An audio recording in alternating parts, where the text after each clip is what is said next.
நம்ம Ashwin sweets and snacks export பண்றதுக்கு 7373041434 மற்றும் www.ashwinsweets.com கான்டாக்ட் பண்ணுங்க.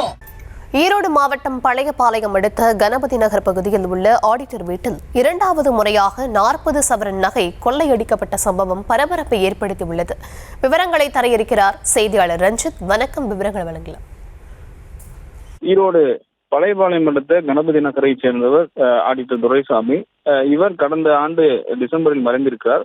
அவருடைய மனைவி சுப்புலட்சுமி மட்டும் அவருடைய அந்த சொகுசு வீட்டில் தனியாக இருந்து வருகிறார். இந்த நிலையில நேற்று வழக்கம் போல் நள்ளிரவில் தன்னுடைய அறையை பூட்டிவிட்டு சுப்புலட்சுமி தூங்கி இருக்கிறார்.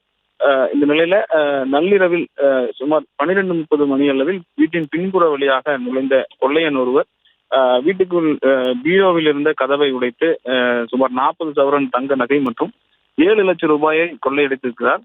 அதிகாலையில் சுப்புலட்சுமி எழுந்து பார்த்தபோது வீட்டில் கொள்ளை சம்பவம் அரங்கேறி இருப்பதைக் கண்டு அதிர்ச்சி அடைந்து போலீசாருக்கு தகவல் தெரிவித்திருக்கிறார்.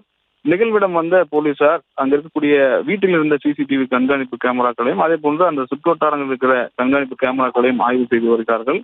ஏற்கனவே இதே வீட்டில் கடந்த 2023 150 சவரன் நகைகள் கொள்ளையடிக்கப்பட்டு கொள்ளையனிடமிருந்து அந்த நகைகள் மீட்கப்பட்ட நிலையில் தற்போது அதே வீட்டில் மீண்டும் 40 சவரன் நகைகள் கொள்ளையடிக்கப்பட்டுள்ள சம்பவம் அந்த சுற்றுவட்டார பகுதிகளிடையே மக்களிடையே பெருமையான ஒரு அதிர்ச்சியை ஏற்படுத்தியிருக்கின்றது. விவரங்களுக்கு நன்றி. நம்ம Ashwin sweets and snacks export பண்றதுக்கு 7373041434 மற்றும் www.ashwinsweets.com கான்டாக்ட் பண்ணுங்க.